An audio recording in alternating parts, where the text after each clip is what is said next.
leve subidinha. Estamos a 80, 90 por hora. Vamos pisar para ver como que ele vai reagir nessa subidinha. Encara na subidinha. Motor 2.0 com 110 cavalos. Vamos pisar e medir aí a resposta para esse final de subida.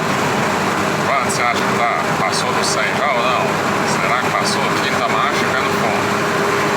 Será? Ó, terminou a subidinha. 110 por hora.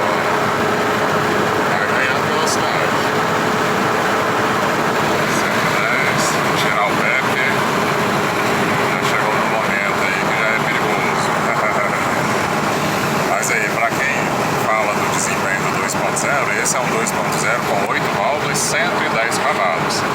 Você não precisa reduzir, é só deixar na quinta, pisar até o fundo e ele já tem a sua resposta. Não é tão rápido igual esses 1.0 turbo, 3 cilindros, porque ele é um carro pesado. E é um carro com motor desenvolvido há 26 anos atrás, né? Porém, ele não decepciona. Aonde esses carros pequenos vão, a gente vai junto, a gente acompanha e ainda dá trabalho, porque depois que embala é difícil de alcançar, é difícil de pegar. O peso aí, depois que embala, faz toda a diferença.